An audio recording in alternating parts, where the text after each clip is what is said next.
ভদ্রলোককে দিয়ে, ব্রাহ্মণ কুমারকে দিয়ে কখনো শূদ্রের কাজ করানো উচিত নয়। আমি তো মহাপাপ করেছি, আমার পালকি বহনের কাজে তোমাকে নিয়োজিত করেছি। ব্রাহ্মণের কাজ হচ্ছে যজ্ঞ, যাজন, পঠন, পূজন, এগুলো হচ্ছে ব্রাহ্মণের কর্ম। ব্রাহ্মণকে দিয়ে, কোনো ব্রাহ্মণকে দিয়ে কেউ যদি শূদ্রের কর্ম করায়, তাহলে তাকে কোটিকল্পকাল নরকে তাকে পতিত হতে হয়। সেই জন্য শুধু ভক্তগণ, ব্রাহ্মণকে দিয়ে কখনো আপনারা নিজেদের কাজ করাবেন না। ব্রাহ্মণ তার নিজস্ব গতিতে চলবে। এখনো পর্যন্ত হতে পারে কলিযুগ, কলিযুগে যদিও ব্রাহ্মণদের ব্রাহ্মণ্যত্ব নষ্ট হয়েছে, কিন্তু দেখবেন ওই যে জলের মধ্যে জল ঢোড়া সাপ থাকে না, ওই জল ঢোড়া সাপগুলোর কিন্তু মুখে বিষ থাকে না, কিন্তু সর্পজাতিরা কিন্তু তাদেরকে সাপ বলেই স্বীকার করে। হ্যাঁ কি না বলুন? হ্যাঁ, অন্য সাপেরা কি বলে এ আমার জাত ভাই নয়, এ সাপেদের মধ্যে নয়? বলে কি?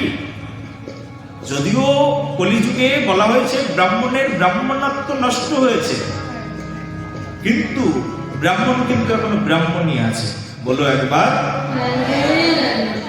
কারণ এখনো পর্যন্ত ব্রাহ্মণ দিয়েই শ্রাদ্ধ শান্তি করানো হয়, ব্রাহ্মণ দিয়ে এখনো পর্যন্ত মানুষ যজ্ঞ যাজন করে থাকে। ব্রাহ্মণ কুলে যারা জন্মেছে, হয়তো ব্রাহ্মণরা এখন মাছ খায়, মাংস খায়, অনাচার করে, কিন্তু সে ব্রাহ্মণই আছে। কিন্তু এরকম নয় যে তার ব্রাহ্মণত্ব নষ্ট হয়ে গেছে। ব্রাহ্মণত্ব নষ্ট হয়ে গেছে, কিন্তু সে জাতিগতভাবে কিন্তু এখনো ব্রাহ্মণই আছে। এটা বললে চলবে না। সেই জন্য ব্রাহ্মণদেরকে কখনো কোনো বিজনেস প্রতিষ্ঠানে কোনো ব্রাহ্মণ পুত্রকে ব্যবসায়ের কাজে নিয়োজিত করে তাকে শূদ্রের মতো খাটানো উচিত নয়। রাজা তখন বলছেন, হে ব্রাহ্মণ পুত্র, আমার তো অনেক অপরাধ হয়েছে, কৃপা করে আমার এই অপরাধকে ক্ষমা করে দাও। তখন ভরত মহারাজ অনেক উপদেশ দিয়েছেন রঘুগণ রাজাকে। তার সেই উপদেশ শুনে তার হৃদয়ের মধ্যে সুপ্ত ভক্তি জাগ্রত হয়ে গেল। এই যে ব্রাহ্মণের কাজ কি? ব্রাহ্মণ উপদেশ দেবেন। ব্রাহ্মণের কাজ, ব্রাহ্মণরা দেখবেন কখনো কখনো যারা ব্রাহ্মণ কুলের, তারা অন্যদেরকে একটু তিরস্কার করে বলে, আধিপত্য খাটাতে চায়। এই তুমি এটা করো, তোমাকে এটা করতে হবে, তুমি কেন করবে না? কারণ বহু পূর্ব জন্মের অভ্যাস তো, ওটা ত্যাগ করতে পারবে। আধিপত্য খাটাতে চায়, এটা করতেই হবে তোমার। কারণ কি না, ব্রাহ্মণদেরই একমাত্র অধিকার আছে কাউকে উপদেশ দেওয়ার। উপদেশ এই জগতে আর কেউ দিতে পারে না। সেই জন্য ব্রাহ্মণদেরকে দিয়ে অন্য কোনো কাজ করানো উচিত নয়, শূদ্রদের কাজ করানো উচিত নয়, তাহলে আমাদের সমাজ সভ্যতা নষ্ট হয়ে যাবে। ব্রাহ্মণ যখন ব্রাহ্মণের কাজ করবেন না, শূদ্রের কাজ করবেন, বা বৈশ্যের কাজ করবেন, বা ক্ষত্রিয়ের কাজ ব্রাহ্মণ করার বিধান যদিও শাস্ত্রের মধ্যে রয়েছে। ব্রাহ্মণ কখনো কখনো ক্ষত্রিয়দের কাজ সামলাতে পারে, কিন্তু শূদ্রের কাজ মোটেও নয়।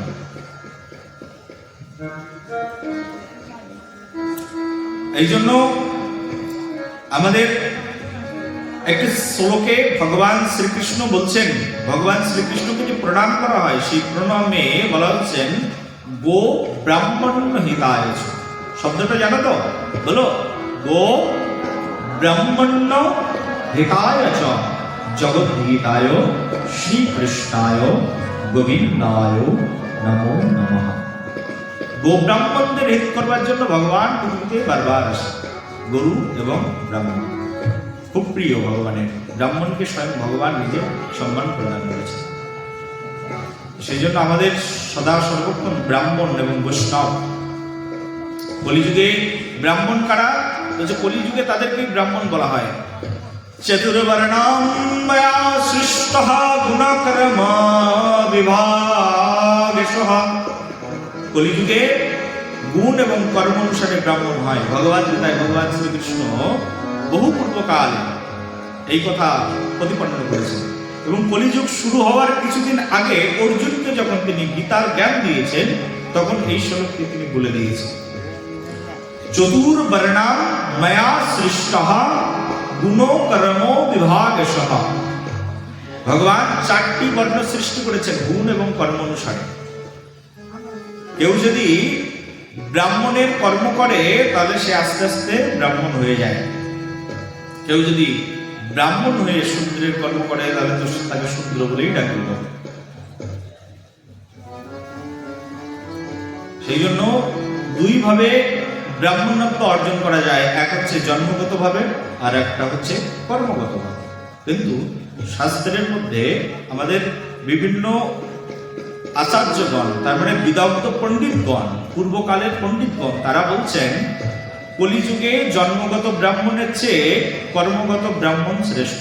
বলো একবার প্রেম সে বলো। কলিযুগে কোন ব্রাহ্মণ শ্রেষ্ঠ? বলে জন্মগত ব্রাহ্মণের চেয়ে কর্মগত ব্রাহ্মণ যারা শ্রেষ্ঠ, কারণ তারা সদাচারী, সদাচার অনুসরণ করেই তারা ব্রাহ্মণ হয়েছে। ব্রাহ্মণ হতে গেলে তার 9টি গুণ দরকার: সত্য, শৌচ, দয়া, তপ, ক্ষম, দম, আস্তিক্য, সরলতা। এই গুণগুলো না থাকলে সে ব্রাহ্মণ হতে পারবে না। আর বৈষ্ণব হতে গেলে এর চেয়ে আরো বেশি গুণ দরকার। বৈষ্ণব হতে গেলে তাকে 26টা গুণের প্রয়োজন হয়। 26টা গুণ যদি কেউ অর্জন না করে তাহলে সে বৈষ্ণব হতে পারে না। কারণ ব্রাহ্মণের চেয়েও বৈষ্ণবের গুণ আরো বেশি হওয়া চাই। বৈষ্ণবের সবচেয়ে বড় গুণ কি? ত্রিণাদপি সুনীচনা তরপি সহিষ্ণুনা অভাগিনা মনোদিনা কীর্তনিয়া সদা হরি। বৈষ্ণবের বড় গুণ কি? তা বলছে ত্রিণাদপি সুনীচনা, হাম্বল ওবিডিয়েন্সেস, একদম টোটালি নিজেকে ক্ষুদ্র মনে করা, বিনয়, ত্রিণাদপি, তৃণের মতো একেবারে সহিষ্ণু, তৃণাদপি সুনীচনা, তৃণের মতো নিচু আর বৃক্ষের মতো সহিষ্ণু। বৃক্ষের ডাল ভেঙে নিয়ে গেলে বৃক্ষ কিছু বলে না, ঘাসের উপর দিয়ে হাঁটবে, ঘাস মাথা নিচু করে দেবে তোমার হাঁটবার জন্য। বৈষ্ণব হবে এমন। কিন্তু বৈষ্ণব এটা, বৈষ্ণব যেমন ত্রিণাদপি সুনীচনা হবে তেমন বৈষ্ণব আর হুঙ্কারও করবেন। হুঙ্কার না করলে আবার বৈষ্ণব হওয়া যাবে না। হুঙ্কার কেমন করবেন? যদি বৈষ্ণব কখনো কোনো গুরুদেব, বৈষ্ণব, ভগবান এদের নিন্দা শ্রবণ করে, বৈষ্ণব সঙ্গে সঙ্গে রুদ্র মূর্তি ধারণ করবেন। শিব তো সবচেয়ে বড় বৈষ্ণব না? আর শিবই সবচেয়ে বড় মূর্তি ধারণ করতেন, ক্রোধের মূর্তি ধারণ করতেন, সেই জন্য তার নামই তো রুদ্র, তাই না? শিবের মতো বড় বৈষ্ণব আছে, তার মধ্যে বিনয়ী কেউ আছে, তার মধ্যে ত্রিনাদপি কেউ আছে। কিন্তু কখনো কখনো রেগে যেতে, যখনই ভগবানকে অপমান করা হতো, যখনই বৈষ্ণবকে অপমান করা হতো, সমাজে যখন গাভী হত্যা হয়, যখন প্রাণী হত্যা হয়, অনাচার হয়, তখনই বৈষ্ণব ক্রোধের মতো ক্রোধাগ্নিতে জ্বলে উঠবেন এবং প্রতিবাদ করবেন। এটা বৈষ্ণবের ধর্ম। বলো একবার প্রেম সে বলো। এই ভরত মহারাজ তিনি এইভাবে অনেক উপদেশ প্রদান করলেন। এই ভরত মহারাজের বংশের কথা শাস্ত্রে বর্ণনা করা হয়েছে। আমাদেরকে এখন এক্সপ্রেস ট্রেনের মতো দৌড়াতে হবে, না হলে আমাদের ভাগবতের শেষের দিকে আমরা যেতে পারবো না। প্রেম সে বলো। এখান থেকে বন্দে ভারত যায় নাকি? হ্যাঁ, ওইরকম দৌড়াতে হবে আমাদের। কামরূপ এক্সপ্রেসে যেরকম ঢিকঢিক করে চলে, এত ঢিকঢিক করে চললে আমাদের ভাগবতের শেষ প্রান্তে যাওয়া যাবে না। একবার বলো রাধে রাধে। প্রেম সে বলো। এরপরে ভাগবত মহাপুরাণের মধ্যে নরকের বর্ণনা এসেছেন। ভাগবত মহাপুরাণে 28টা নরকের বর্ণনা করা হয়েছে। তার মধ্যে একটা হচ্ছে তামশ্রী, অন্ধতামশ্রী, রৌড়া, মহারৌড়া। প্রত্যেকটি নরকে আলাদা আলাদা বিধান রয়েছে। আর সেই সব নরকে এক একজন মানুষ যখন পাপ করেন তখন সেই পাপের কারণে এই সব নরকে শাস্তি পেয়ে থাকে। নরকের বিশাল বর্ণনা। নরকে যাওয়ার যেহেতু কারোর ইচ্ছা নেই, আমরা নরকের বর্ণনা আলোচনা করব না। তারপরে সুখদেব গোস্বামী পাদ আলোচনা করেছেন অজামিলের কথা। এই অজামিল বলে এক ভক্ত ছিল পূর্বকালে। কি নাম? অজামিল। অজামিল বলে এক ভক্ত ছিল। কিন্তু এই অজামিল প্রথম জীবনে অনাচারী ছিলেন। তার মানে ভগবানকে ডাকতেন না, ভগবানের নাম করতেন না। কিন্তু অজামিলের স্ত্রী ছিল, অজামিলের যে স্ত্রী, স্ত্রীর ভিতরে কিঞ্চিত ভক্তি এসেছিল। কেমন করে? অজামিল ছিল অনাচারী, বেশ্যা সঙ্গ করে বেড়াতেন। আমাদের গতদিন আলোচনা করেছিলাম আমাদের ভাগবতের 4টি স্তম্ভ, সত্য, শৌচ, দয়া, তপ। এই স্তম্ভগুলো নষ্ট হয়ে যায় কেউ যদি স্ত্রী সঙ্গ করে, অবৈধ স্ত্রী সঙ্গে যুক্ত ছিলেন এই অজামিল। কিন্তু অজামিলের যে ঘরের পত্নী ছিলেন তিনি একদিন এক মহা সেবা ব্রত করেছিলেন। দেখো, কখনো কখনো স্বামী যদি খারাপ থাকে, স্ত্রীর কারণে স্বামী অনেক বড় পুণ্যবান হয়ে যেতে পারে। তার প্রমাণ আমাদের এই ভাগবতের মধ্যে আমরা ভাগবত শাস্ত্রে। অজামিলের স্ত্রী একদিন একদল সাধু রাস্তা দিয়ে যাচ্ছে। যাওয়ার সময় ওই সাধুগণ খুব তৃষ্ণার্ত হয়েছে। তৃষ্ণার্ত হয়ে এই সাধুরা অজামিলের ঘরের সামনে গিয়ে বসেছেন এক গাছের নিচে। অজামিলের স্ত্রী দেখলেন যে সাধুরা গাছের নিচে এসে বসেছে। অজামিলের স্ত্রী ডাকলেন, ভিতরে আসুন, এই তপ্ততার মধ্যে এখানে কেন বসে আছে? তারা তখন একটু জল তৃষ্ণায় তারা জল প্রার্থনা করলো, একটু জল সেবন করাবে। তখন অজামিলের পত্নী তাদেরকে জল সেবন করালেন। এই জল সেবন করানোর ফলশ্রুতিতে তার ভিতরে পুণ্যের সঞ্চার হল। তাদের দুইজনের মধ্যে কোনো পুণ্য ছিল না, কিন্তু আর সাধুকে ডেকে যখন জল সেবন করালেন একটুখানি পুণ্যের সঞ্চার হল। আর সাধুরা যখন কারুর বাড়ি থেকে কিছু গ্রহণ করে সঙ্গে সঙ্গে কিছু দিয়ে আসে। শুনে নাও ভালো করে, শাস্ত্রের মধ্যে বলছে তুমি কারুর বাড়ি থেকে কিছু নেবে কিন্তু বিনিময়ে দেবে না, তাহলে তোমাকে ঋণী হয়ে যেতে হবে। বুঝতে পারলে আমার কথা? বুঝতে পারলে বলো একবার প্রেম সে বলো। তুমি কারোর কাছ থেকে কিছু নিলে কিন্তু কিছু দিলে না, তুমি কিন্তু ঋণী হয়ে যাবে। বলছে ঋণ এইরকম, কেউ যদি ঋণগ্রস্ত হয়ে যায় আর সেই ঋণ শোধ করবার জন্য যার কাছে ঋণী হয়েছে তার বাড়িতে তোমাকে গিয়ে আবার জন্মগ্রহণ করে ওই ঋণ শোধ করতে হবে। হয়তো মানুষেরও জন্মগ্রহণ করতে হতে পারে, হয়তো বা ওই বাড়ির একটা কুকুরেরও জন্মগ্রহণ করতে হতে পারে। সেই জন্য বলছে যার তার কাছ থেকে দক্ষিণাও নিতে নেই। দক্ষিণা নিলেও সমস্যা রয়েছে, কিন্তু এখন তো কেউ মানেই না। এখন তো দক্ষিণা যেদিকে টাকা সেই দিকে সব টাকার গন্ধ পেলেই হয়। ব্রাহ্মণদেরকে যে কোনো বাড়ির থেকে দক্ষিণা নেওয়া নিষেধ। সেই ব্রাহ্মণ দক্ষিণা নিতে পারে যে ব্রাহ্মণ ব্রহ্ম গায়ত্রী জপ করে। কোন ব্রাহ্মণ যদি ব্রহ্ম গায়ত্রী জপ না করে, ব্রাহ্মণ যদি প্রাত আহ্নিক না করে, আর ব্রাহ্মণ যদি সদাচারী না হয়, আর সেই ব্রাহ্মণ যদি কারুর বাড়ির থেকে দক্ষিণা নিয়ে জীবনযাপন করে, পরবর্তী জন্মে সেই বাড়ির কুকুর হয়ে তাকে জন্মগ্রহণ করে ওই ঋণ শোধ করতে হবে তাকে। শাস্ত্রের মধ্যেই লেখা আছে, কিন্তু আলতু ফালতু কথা নয়। এবং একজন বৈষ্ণব বা সাধু যদি কারোর কাছ থেকে দক্ষিণা নেয়, তাহলে আর সাধু যদি ভজন সাধন না করে, সাধু যদি যারা কৃষ্ণ মন্ত্রে দীক্ষিত তিনি যদি কৃষ্ণ বীজ কাম গায়ত্রী জপ না করে, এবং তিনি যদি হরিনাম পরায়ণ না হয়, আর তিনি যদি অন্যের কাছ থেকে দক্ষিণা গ্রহণ করে, তাহলে তার অপরাধ হয়ে যায়। আর সেই জন্য ওই সাধুকে ওই বাড়িতে গিয়ে যার কাছ থেকে দক্ষিণা নিচ্ছে তার বাড়িতে গিয়ে মানুষ হয়ে জন্মগ্রহণ করতে পারে, নাহলে গাধা হয়ে জন্মগ্রহণ করতে পারে, নাহলে কুকুর হয়ে জন্মগ্রহণ করতে পারে, কোনো না কিছু হয়ে জন্মগ্রহণ করে ঋণ শোধ করতে হবে। বুঝলে আমার কথা? বুঝলে একবার বলো। সেই জন্য দক্ষিণা দিলে সবসময় দক্ষিণা নিতে নেই, দক্ষিণা বুঝে শুনে নিতে হবে। আমি কি দিচ্ছি তার উপরে দক্ষিণা ডিপেন্ড করে। সেই জন্য আমাদের গুরুদেবের নির্দেশই রয়েছে, কারোর বাড়িতে যাবে আর গিয়ে কেউ যদি খেতে ডাকে তোমাকে, শুধু খাবে না, গিয়ে হরিনাম করে খাবে। হরিনাম করলে অন্তত ঋণ থাকে না, কারণ হরিনামের একটা শক্তি আছে। তো কেউ মনে করো এখানে যারা বসে আছো, কেউ তোমার বাড়ির পাশে কেউ তোমাকে নিমন্ত্রণ দিয়েছেন, ও দিদি এসো আমার বাড়িতে কালকে খেতে, তোমাকে নিমন্ত্রণ দিলাম, তুমি গেলে, খেয়ে চলে আসলে, কিন্তু কিছু দিলে না, ঋণী হয়ে যাবে তো। সেই জন্য কারোর বাড়িতে যদি খাওয়ার নিমন্ত্রণ থাকে, কিছু না কিছু সাথে করে নিয়ে যেতে হবে। এক টোপলা মিষ্টি নিয়ে যাও, কাপড় চোপড় নিয়ে যাও, কিছু না কিছু তো নিয়ে যাবেই। আর যদি তা না নিয়ে যাও, যদি বৈষ্ণব সেবার নিমন্ত্রণ থাকে, তাহলে একেবারে সকাল সকাল যেতে হবে। আর ওই সাধুরা বসে কীর্তন করছে, সাধুদের সঙ্গে বসে হাততালি দিয়ে কীর্তন করে তার জন্য কল্যাণ কামনা করে আসতে হবে। তার বিনিময়ে তুমি চর্বচুর্য লেহ পেহ খাও, কোনো সমস্যা নেই, কিন্তু শুধু খেলে কিছু দিলে না, ঋণী হয়ে যাবে। রূপ গোস্বামী পাদ বলেছেন শাস্ত্রের মধ্যে, দদাতি প্রতি গৃহ্ণাতি গুচ্ছ পক্ষান্তি পৃচ্ছন্তি ভুঙ্ক্তে ভজেয়তে চৈব সর্ববিধাম প্রীতি লক্ষণাম।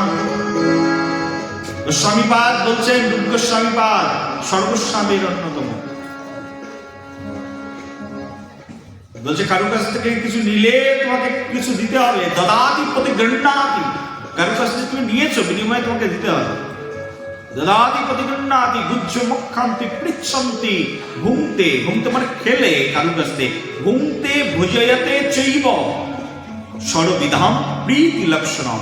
প্রীতি স্থাপনের জন্য 6 কাইন্ড অফ লক্ষণ রয়েছে। তার মধ্যে বলছে যে কারো কাছ থেকে কিছু নিলে বিনিময়ে তোমাকে কাউকে কিছু দিতে হবে, না দিলে ঋণী হয়ে যাবে।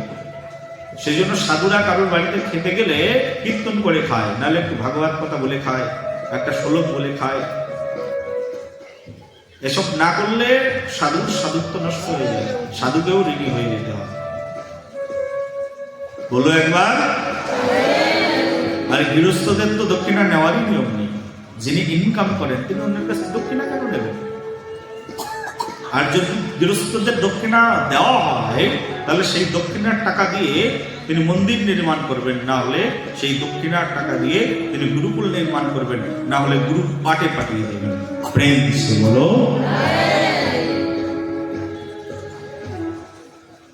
এই জন্য শুধু ভক্তগণ খুব সিরিয়াস আমাদের এই কলিযুগ। কলিযুগে তো আরো বেশি সাবধানতা, এইসব শিক্ষা নেই, এইসব শিক্ষা পাই না আমরা। শিখবো কোথা থেকে? শিক্ষাই তো নেই, গুরুকুল নেই, শিখবো কোথা থেকে? ভাগবত হয় না, শিখবো কোথা থেকে? আজকে যখন ওই ভক্তরা যাচ্ছিলেন, ওই যে খাওয়ালেন অজামিলের পত্নী, একটুখানি তাদেরকে যে আশ্রয় দিলেন, এখন ভাবছেন সাধুরা আশ্রয় পেয়েছি, এত সুন্দর আপ্যায়ন পেয়েছি, কিন্তু এই স্ত্রীকে আমরা কি দেব?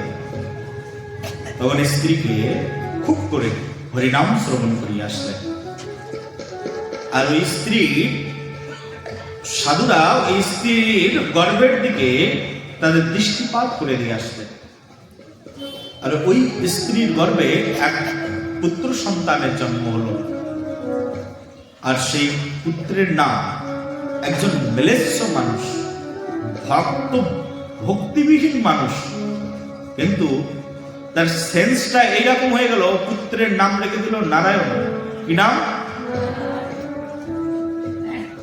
কোন ইংরেজ ঘরের যার নাম টম, যার নাম জেরি, যার নাম জেনি, তাদের পরিবারের কোন সন্তানের নাম যদি নারায়ণ হয়, তাহলে দেখতে আশ্চর্য লাগবে কি লাগবে না বলো?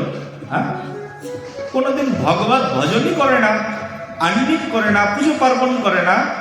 অজামিল এইরকম প্রথম দিকে অত্যাচারী ছিল, অনাচারী ছিল।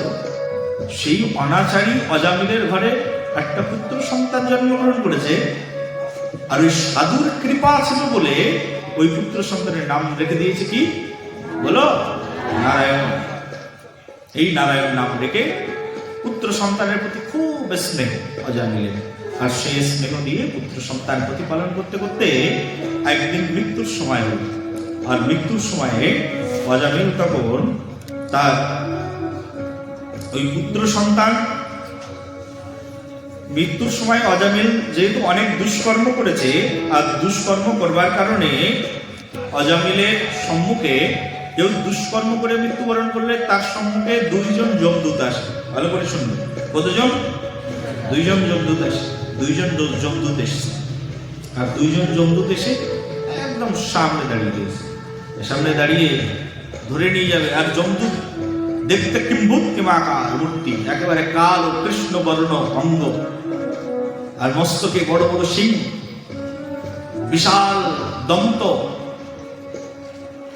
দেখলেই ভয়ে ভীত সন্ত্রস্ত হয়ে যায় জগজ্জীব। দেখবে অনেক সময় হাসপাতালে অনেক মানুষ মৃত্যুর আগে পায়খানা প্রস্রাব করে ফেলে, এর কারণ কি? কারণ যমদূতদের যখনই দেখে, দুইজন যমদূতকে দেখলেই পায়খানা প্রস্রাব করে ফেলে। কারণ কখনোই দেখেনি তো এইরকম বিকট বিশাল মূর্তি, এরকম রূপ দেখেনি, আর দেখেই পায়খানা প্রস্রাব করে ফেলে, আর পায়খানা প্রস্রাব করেই তার দেহ চলে যাবে। কিন্তু সাধারণ মানুষ যাদের জ্ঞান নেই তারা বুঝতেই পারে, ও হো মরার সময় করেছে। কিন্তু এই যমদূতদেরকে দেখেই, দুইজন যমদূতকে দেখেই তার এই অবস্থা তৈরি। আর সেই দুইজন যমদূতকে দেখেই আজামিল চিৎকার করে উঠলেন, বাঁচাও বাঁচাও। কাকে ডাকবেন? বাঁচানোর জন্য সবচেয়ে প্রিয়কে। সারা জীবন সন্তানের স্নেহ, সন্তানের মোহ নিয়ে জীবন কাটিয়েছে, এখন বাঁচাও নারায়ণ। নিজের ছেলেকে ডেকেছে। নারায়ণ বলতে যতটুকু টাইম লেগেছে তার চেয়েও অধিক সময়ের মধ্যে দুইজন বিষ্ণুদূত এসে পৌঁছেছে। এই ছাড়ো ছাড়ো নাক পাশ থেকে আত্মাকে নিয়ে চলে যাচ্ছেন যমদূত দুইজন। বিষ্ণুদূত এসে বলছেন, ছাড়ো ছাড়ো, আমাদের সঙ্গে যাবে।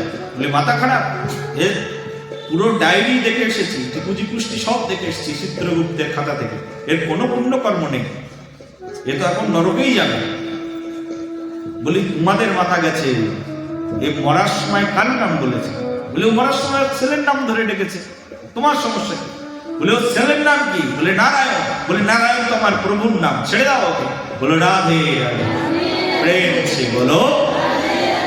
বলে আমাদের প্রভুর নাম ধরে ডেকেছে, ওর তো এখন বৈকুণ্ঠ গতি হবে।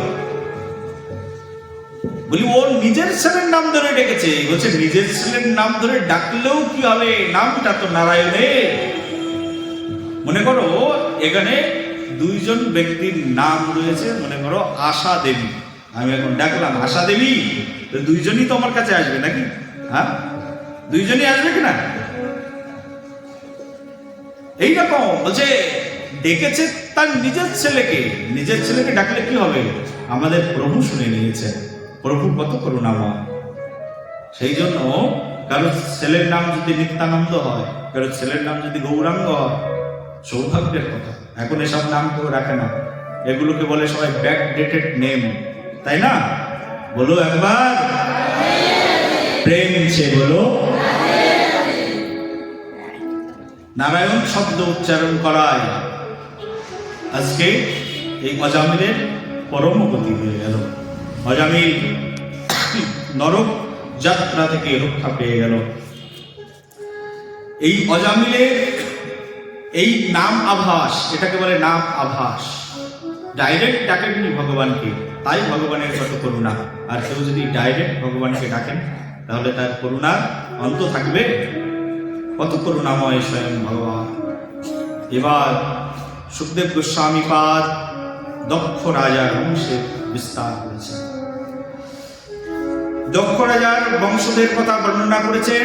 দক্ষ রাজার বংশধের কথা বর্ণনা করতে করতে দক্ষ রাজার যে পুত্র প্রপুত্র তাদের মাধ্যম দিয়ে পুরো সমাজ, পুরো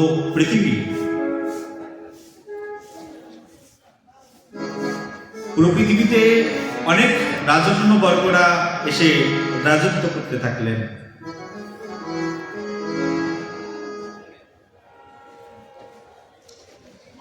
এই দক্ষ রাজার পরে সুখদেব গোস্বামী পাদ একটি বিশেষ ঘটনা উল্লেখ করেছেন, বৃত্রাসুর।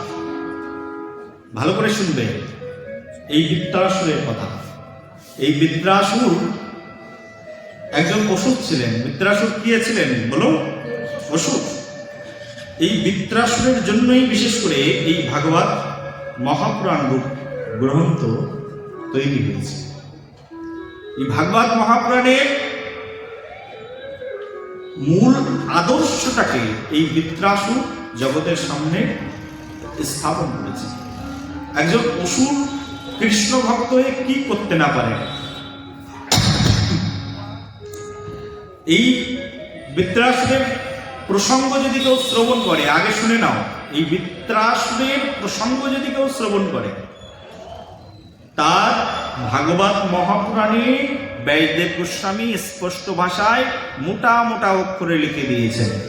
যদি কেউ বৃত্রাসুর সংবাদ শ্রবণ করে তার বহু জন্মের পাপ বিনষ্ট হয়ে ভগবান চরণে অহৈতুকী ভক্তির উদয় হয়ে সে পরম ধাম লাভ করে। বলে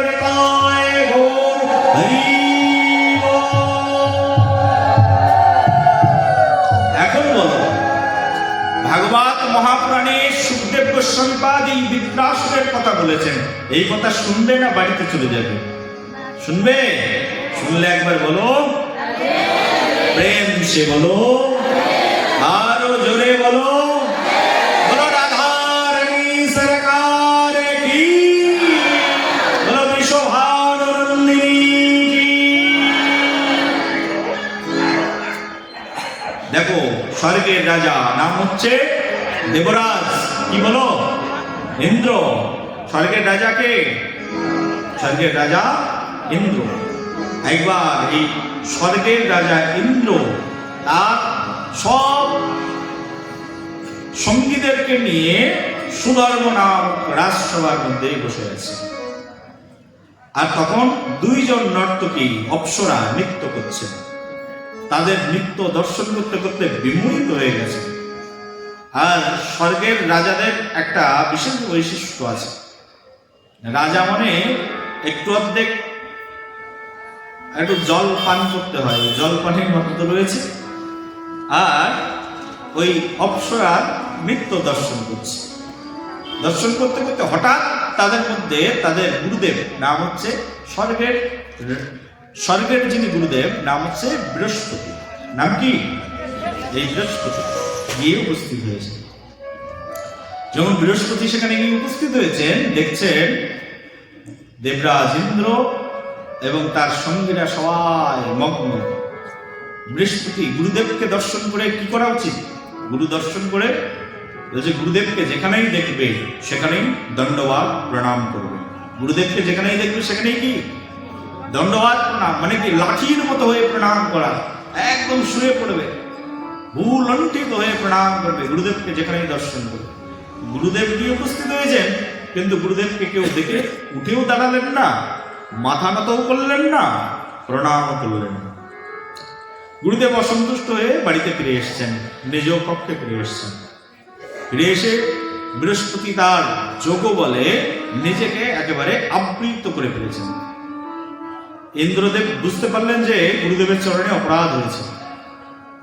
আর ইন্দ্র চন্দ্র বরুণাদি সকলকে নিয়ে গুরুদেবের কাছে গেছেন অপরাধ ক্ষমা চাইতে। যে দেখছেন গুরুদেব নেই, গুরুদেবকে আর পেলেনি। বহু বছর ধরে গুরুদেবকে খুঁজতে থাকে। আর গুরুদেবকে বহু বছর ধরে খুঁজে খুঁজে কোথাও গুরুদেবকে পেলেন না। আর গুরুদেব ছাড়া রাজ্য চলবে কি করে? কেউ উপদেশ দেবেন। আর এই ফাঁকে গুরুদেব নেই। আর এই সুযোগে দেবতাদের শত্রু কারা? অসুর। অসুরদের গুরুদেব শুক্রাচার্য বললেন ওদের গুরুহীন অবস্থা। আর গুরুহীন রাজ্যে তাড়াতাড়ি যে দখল করা যায়, যাও তোমরা দখল করে নাও। অসুররা গিয়ে তখন স্বর্গরাজ্য আক্রমণ করলেন। উপদেশ দেওয়ার মতো তো একজন থাকা চায়। গুরুদেব না থাকলে সবকিছু তো বিশৃঙ্খল হয়ে যাবে। সবার ভিতরে সহ্য আছে, বীর্য আছে, ন্যায় আছে, অস্ত্র জ্ঞান আছে, কিন্তু দিক নির্দেশনা দেওয়ার কেউ নেই, পরিচালনার কেউ নেই। আর এই সুযোগে শুক্রাচার্যের দলবল গিয়ে একেবারে স্বর্গ থেকে এদেরকে বিতাড়িত করে দেন। ব্রহ্মার কাছে গিয়ে স্তব করলেন, হে ব্রহ্মাজি, আমাদের গুরুহীন আমাদের রাজ্য, আমরা কি করব? তখন বললেন, গুরু নেই বলে তোমরা বসে আছো কেন? একজনকে গুরু বরণ করো। বলে, গুরু পাবো কোথায়? উপযুক্ত বৃহস্পতির সম গুরু পৃথিবীতে আছে নাকি? তখন বললেন, বৃহস্পতির মতো গুরুদেব পাবে না, কিন্তু গুরুদেব আছে। কে? বলছে, ত্বষ্টার পুত্র, নাম হচ্ছে বিশ্বরূপ। কি নাম? ত্বষ্টার পুত্র বিশ্বরূপ। যাও তাকে গুরু বরণ করো। দেবতারা গিয়ে সবাই মিলে পা জড়িয়ে ধরে বললেন, হে গুরুদেব, কৃপা করে আপনি আমাদের গুরুদেব হয়ে আমাদের মধ্যে থাকুন। এই ত্বষ্টার পুত্রকে তখন গুরু রূপে বরণ করলেন বিশ্বরূপ। আর বিশ্বরূপকে গুরু রূপে বরণ করার পরে বিশ্বরূপ দেখলেন খুব সংকট, এই সংকটের মধ্যে কি করা যায়? তখন বিশ্বরূপ সেই সংকটময় পরিস্থিতিতে বিশ্বরূপ তখন ইন্দ্রদেবকে নারায়ণ কবচ শিখিয়ে দিলেন। এই নারায়ণ কবচ যদি কোনো দেবতাদের মধ্যে থাকে তাহলে কোনো অসুররা তাদেরকে আক্রমণ করে তাদের নিধন করতে পারে না। আর বিশ্বরূপের কাছ থেকে নারায়ণ কবচ শিখে নিয়েছেন। শিখে নেওয়ার পরে এই বিশ্বরূপ অনেকদিন ধরেই তাদেরকে শেখাচ্ছেন, কিন্তু এই বিশ্বরূপের একটা তার যে জন্ম, তার জন্মচরিত্রের একটা বিশেষ বিষয় এই দেবরাজ ইন্দ্রের চোখে ধরা পড়েছে। তার মধ্যে কি, রচনার গর্ভে বিশ্বরূপের জন্ম, কিন্তু বিশ্বরূপের পিতা তিনি কিন্তু ব্রাহ্মণ ছিলেন, কিন্তু তার যে মাতা, তার মাতা ছিলেন অসুর কুলের, আর অসুর কুলের কন্যাকে বিয়ে করেছিলেন তার পিতা। সেই জন্য বিশ্বরূপের অসুরদের প্রতি একটু একটু প্রীতি ছিল। আর প্রীতি থাকবার কারণে এই গুরুদেব বিশ্বরূপ দেবতাদের যেমন যোগ্য ভাগ প্রদান করতেন, তেমনি ভাবে তাদেরকে যেমন আহার বিহার প্রদান করতেন, যজ্ঞের সব অংশগুলো দেবতাদের যেমন দিতেন, গোপনে গোপনে অসুরদেরকেও তিনি দিতেন, কারণ কাউকে তিনি ছোট মনে করতেন না। আর এই সংবাদ একবার ইন্দ্রদেবের কানে আসলো যে আমাদের গুরুদেব অসুরদেরকে যোগ্য ভাগ প্রদান করেন। এই কথা শুনে ইন্দ্রদেব এমন ক্রোধান্বিত হলো, সঙ্গে সঙ্গে গিয়ে গুরুদেবের মস্তক ছেদন করে দিল। বলো একবার প্রেম সে বলো। গুরুদেব যেমনই হোক না কেন, গুরুদেবের মস্তক ছেদন করলে তার কি হয় বলো? মহাপাপ। স্বয়ং গুরুদেবের মস্তক ছেদন করে মহাপাপ হয়ে গেল। আর এমন পাপ লাগলো যে সেই পাপ কোথায় দেবেন ঠিক পাচ্ছেন। পাপ নেওয়ার কেউ নেই এই জগতে। গুরু হত্যা পাপ, তারপরে ব্রাহ্মণ হত্যা পাপ, ব্রাহ্মণ পুত্র, ব্রাহ্মণ হত্যা পাপ, সঙ্গে সঙ্গে গুরু হত্যা পাপ। এই পাপ করে বিভিন্ন জায়গায় গিয়ে পাপ শোধন করবার চেষ্টা করলেন, কিন্তু কোন রকমে একটা ম্যানেজ করলেন ইন্দ্রদেব। কিন্তু বিশ্বরূপের পিতা ত্বষ্টা কিন্তু বসে থাকলেন না। ত্বষ্টা দেখলেন যে স্বর্গের রাজা ইন্দ্র, সে আমার ছেলের সঙ্গে এত খারাপ বিহেভ করলো, আমি এর প্রতিশোধ নেবই নেব। তখন ত্বষ্টা এক যজ্ঞের আয়োজন করলেন। তার পুত্র হত্যা প্রতিশোধের জন্য এক যজ্ঞের আয়োজন হলো। আর সেই যজ্ঞ থেকে, সেই যজ্ঞ অগ্নি থেকে এক অসুর জন্মগ্রহণ করল। আর সেই অসুরের নাম হচ্ছে বৃত্রাসুর। এক কৃষ্ণমূর্তি, বিশাল বিকট দেহধারী এক অসুর সেই যজ্ঞের মধ্য থেকে আবির্ভূত হল। নাম কি বলো? নাম কি? নাম হচ্ছে বৃত্রাসুর। সেই বৃত্রাসুরকে দাঁড় করে দিলেন আমার পুত্র হত্যার প্রতিশোধ। বৃত্রাসুর এমন করে হুঙ্কার দিলেন যে স্বর্গের রাজা ইন্দ্র ভীত সন্ত্রস্ত হয়ে গেল, কাঁপতে শুরু করলেন, থর থর কম্প। এত বড় বিক্রমী অসুর, তার সঙ্গে পেরে ওঠার মতো কোনো ক্ষমতা নেই। কোথায় যাবেন, কোথায় যাবেন? ব্রহ্মার কাছে গেলেন, মুনি ঋষিদের কাছে গেলেন, কেউ কোনো উপায় বলতে পারছেন না বৃত্রাসুরের কি করে মৃত্যু হবে।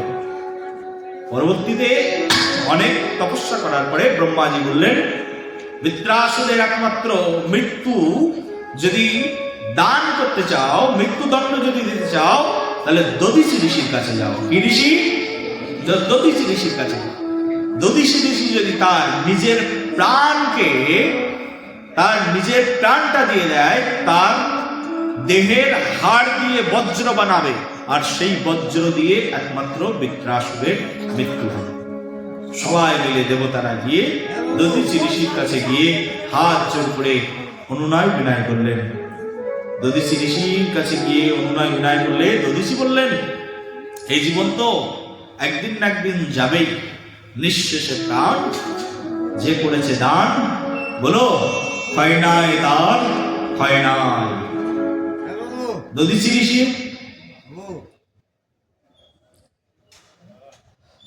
দেখুন তো কি বললেন উনি। দধিচি ঋষি তখন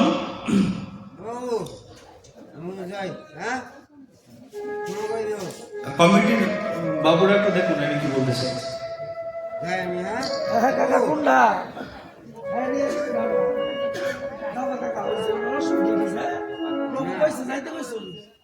দধিচি ঋষি তখন সেই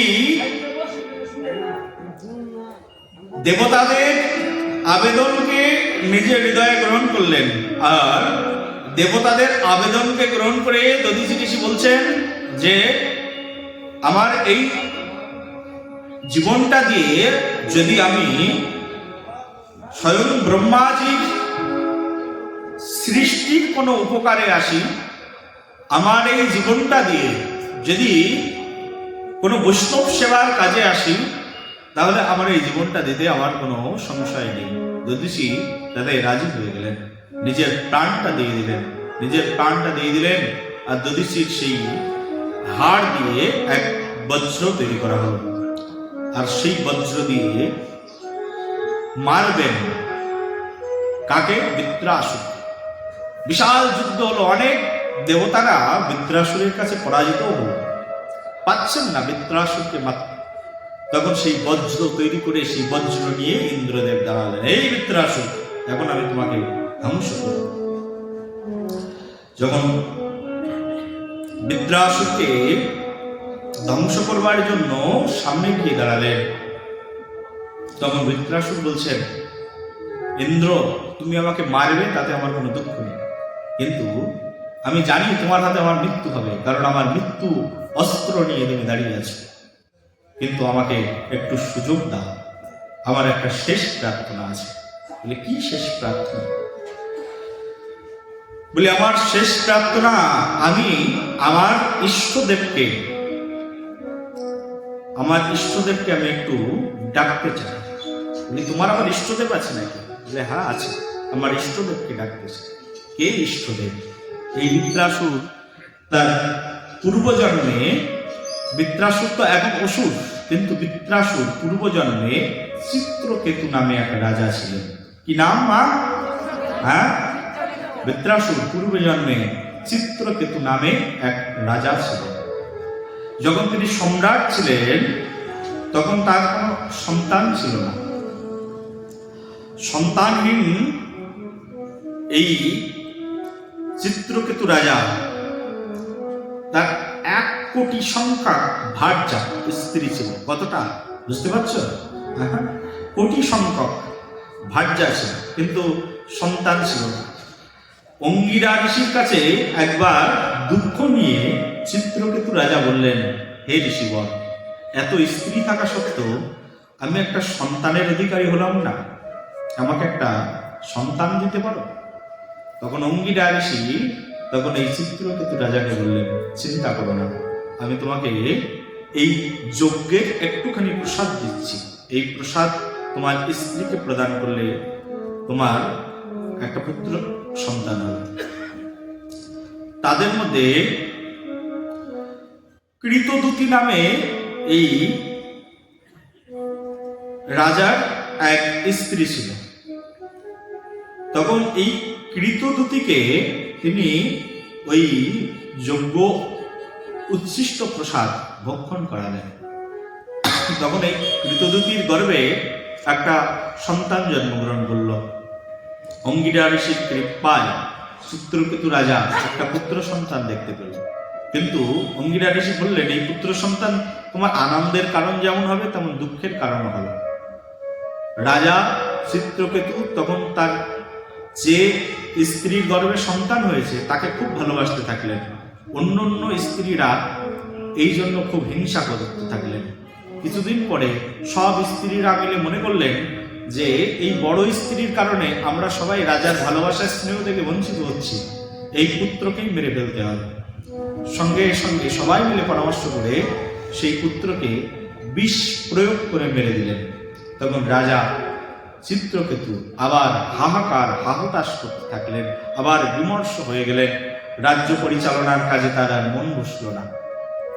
তখন অন্য মুনি ঋষিরা তার কাছে আসলেন। আসার পরে তারা বললেন, তুমি সংকর্ষণের সাধনায় যাও। সংকর্ষণের কাছে শৌচার্য হলো। সংকর্ষণ সহায়ক শিবশম্ভু। শিবশম্ভু বললেন, তুমি আমার প্রভুর সেবা করো। আর শিবশম্ভুর আদেশে সে স্বয়ং ভগবানের স্তব শুরু করে দিলেন। ভগবানের স্তব যখন শুরু করলেন, তখন থেকে তিনি ভগবানের ভক্ত হলেন। বহু বৎসর ব্যাপী ভগবত ভজন করলেন। বললেন, এই জগতে একমাত্র পরম আনন্দ হচ্ছে ভগবত ভজনে। পুত্র শোকে মুহ্যমান হয়ে থেকো না। এই জগতে কেউ কারণ নয়। এই জগৎ সংসারটি এমন, আমাদের প্রত্যেককে জন্মগ্রহণ করতে হয়, আবার সব কিছু ছেড়ে আমাদেরকে চলে যেতে হয়। তুমি ভগবত ভজন করো। তখন থেকে ভগবত ভজন করলেন।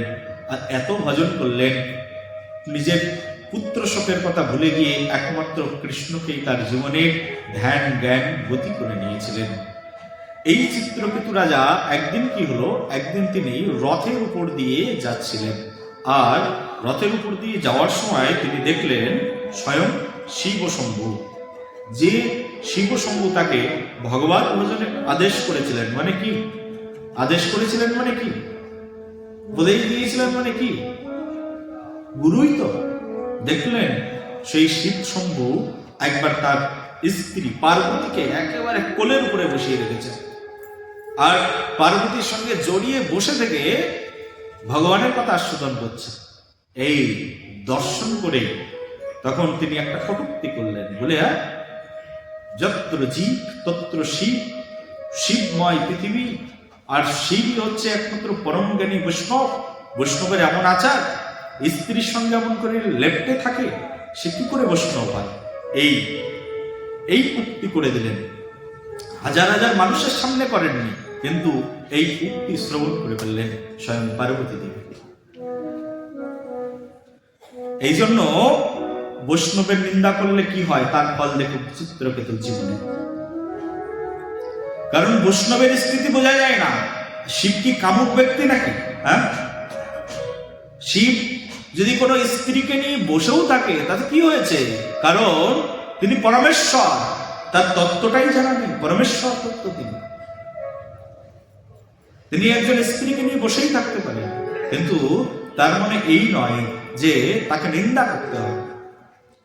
অনেক সময় আমরা অনেকের স্থিতি বুঝতে পারি না। শিবের স্থিতি বুঝতে পারেননি, শিবের অবস্থান বুঝতে পারেননি। বুঝতে না পারে কটূক্তি করে দিয়েছি এই চিত্রকেতু রাজা। আর এই বৈষ্ণব নিন্দা করার জন্য পার্বতী দেবী বললেন, রে এত বড় সাহস, আমার স্বামীর নামে এত বড় কটূক্তি! যিনি নিষ্কাম পুরুষ এই জগৎ সংসারে, তার মতো নিষ্কাম পুরুষ আর কেউ নেই। ভগবান শ্যামসুন্দর হাজারো গোপীর সঙ্গে নিত্য কেলি করলেও তার মতো ব্রহ্মচারী জগতে আর কেউ নেই। প্রেম সে বলো। শ্যামসুন্দর গোপিনীদের সঙ্গে নিত্য রম্য কেলি করলেও তুমি ব্রহ্মচারী। কারণ এই জগৎটা হচ্ছে কামের জগৎ, আর ভগবত জগৎটা হচ্ছে প্রেমের জগৎ। প্রেম সে বলো। কামী ব্যক্তি সহজে প্রেমকে বুঝতে পারে না, আর প্রেমকে বুঝতে গেলে একজন কামী ব্যক্তিকে প্রেমিক হতে হয়। বলো একবার। বলি, তোমার এত বড় সাহস, শিব নিন্দা করেছো। শিব নিন্দা করে দক্ষের কি পরিণতি হয়েছিল? শাক মুন্ডু ধারণ করতে হয়েছিল দক্ষ, প্রজাপতি দক্ষকে। আর শিবের নিন্দা করে তুমি পার পেয়ে যাবে, সঙ্গে সঙ্গে তাকে অভিসম্পাদ দিয়ে দিলে, যাও, এত বড় সাহস, তুমি শিব নিন্দা করেছে, যাও তুমি অসুর হয়ে জন্মগ্রহণ করো। এই সেই চিত্রকেতু রাজা অসুর হবেন না হবেন, কোথায় হবে? একবারে যজ্ঞের মধ্য থেকে অসুর হয়ে বেরিয়েছেন। এই চিত্রকেতু রাজাই হয়েছেন বৃত্রাসুর। আর এই বৃত্রাসুর আজকে মৃত্যুর দ্বার প্রান্তে দাঁড়িয়ে রয়েছেন, বজ্র হাতে নিয়ে দাঁড়িয়ে রয়েছেন। স্বয়ং ইন্দ্রদেব বৃত্রাসুরকে মারবেন। আর বৃত্রাসুরকে যখন মারতে যাবেন, তখন বৃত্রাসুর বলছেন, আমার ইষ্টদেবকে একটু স্মরণ করতে দাও মৃত্যুর আগে। বলি, তোমার ইষ্টদেব? বলি, আমার ইষ্টদেব যিনি, তিনি হচ্ছেন পরম প্রভু স্বয়ং শ্যামসুন্দর ভগবান। তার স্তুতি করতে চান। ইতি ভগবত্তা দেব প্রতিশব্দু মলন্তমহা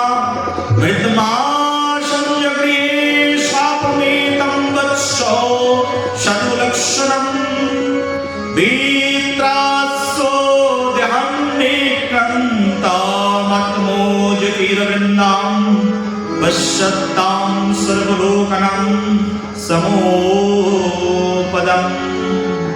হে ভগবান, হে পরমেশ্বর, হে পরমাত্মা, একেবারে আকাশের দিকে তাকিয়ে বলছেন, হে পরমাত্মা, হে পরমেশ্বর, হে পরম বিভু, পরম নিদান, আমার প্রতি কৃপা করো, প্রকটিত হও। আমি তোমার ভক্ত, তোমার কাছে আহ্বান জানাচ্ছি, সম্মুখে প্রকটিত হয়ে যাও। ভগবান প্রকটিত হয়ে গেলেন বৃত্রাসুরে অহংকারে। বৃত্রাসুর অসুর হলে হবে কি? কৃষ্ণ ভক্ত তো, স্বয়ং ভগবানের ভক্ত। হে ভগবান প্রকটিত হয়ে যাও। বৃত্রাসুরের আহ্বানে স্বয়ং ভগবান প্রকটিত হয়ে গেছে। হে ভগবান, তোমার কাছে আমার এক মিনতি আছে। বলে কি মিনতি?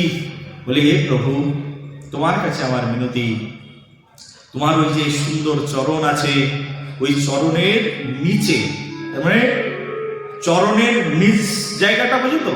চরণ মানে কি? পা। বলে তোমার পায়ের নিচের অংশ, পায়ের নিচের অংশ কি? যেখানে ধুলো জমা থাকে সেটাকে বলে পায়ের নিচের অংশ।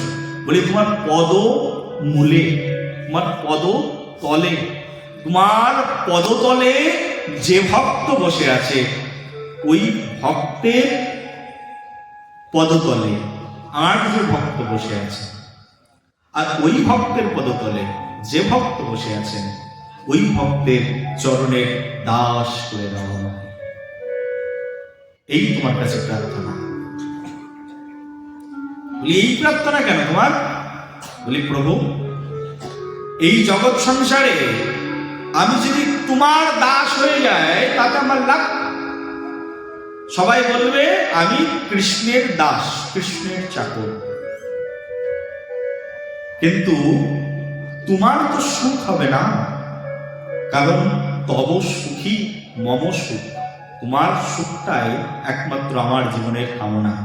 আমার নিজের সুখের জন্য আমি তোমার দাস হতে চাই না। তোমার দাস হলে আমি নিজের সুখ পাবো, কিন্তু তুমি সুখ পাবে কিসে? তুমি সুখ পাবে যদি আমি তোমার দাসের দাসের দাস হয়ে যাই। বলি কেমন করে? বৃত্রাসুর এক্সপ্লেইন করছে, প্রভু দেখবে এই জগৎ সংসারে অনেক মানুষ নিজের ছেলে জন্মগ্রহণ করে, মনে মনে আনন্দ পায়, দান ধান পুণ্য কর্ম করে, কিন্তু কখনো নৃত্য করে না। কিন্তু নিজের ছেলের ছেলে যদি জন্মগ্রহণ করে, তার মানে কি? নাতি ছেলে।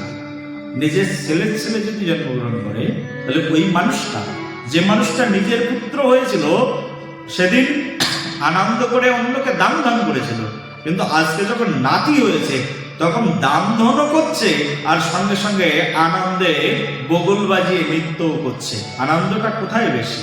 নিজের পুত্র জন্মতে বেশি আনন্দ, না নিজের পুত্রের পুত্র জন্মতে আনন্দ বেশি? বলো। হ্যাঁ, পুত্রের পুত্র জন্মতে আনন্দ বেশি। বলি তার নাতির আবার পুত্র হয়েছে, প্রিয় নাতির, তাহলে ওই বুড়ো দাদুর আর আনন্দের সীমা থাকে না, আরো আনন্দ বেড়ে যায়। ও হো, দেখো আমার শেষ বয়সে পুত্রের পুত্রের পুত্রকে দেখবার সৌভাগ্য লাভ হয়েছে। বলো হরি বল। বলে হে প্রভু, আমি যদি ডাইরেক্ট তোমার দাস হয়ে যাই, তাহলে তো আমি তোমার চাকর হয়ে গেলাম, কিন্তু তোমার যিনি চাকর, যে তুমি তোমার সেবা করে, যে তোমার সেবা করে, সে নাকি তোমার প্রাণ। যে ভগবানের সেবা করে, ভক্ত তো ভগবানের প্রাণ, হ্যাঁ কিনা বলো? হ্যাঁ, ভগবানের প্রাণ কি বলছে? হে প্রভু, ভক্ত তো ভগবানের প্রাণ, আর সেই ভক্তকে যে সেবা করে সেও তোমার কাছে অনেক বড়, কারণ আমার ভক্তের সেবা করছে।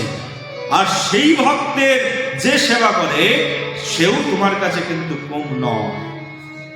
আর আমি যদি তোমার ভক্তের ভক্তের ভক্ত হতে পারি, তাহলে আমার জীবনে সেটাই হচ্ছে পরম শান্তি, পরম প্রশান্তি।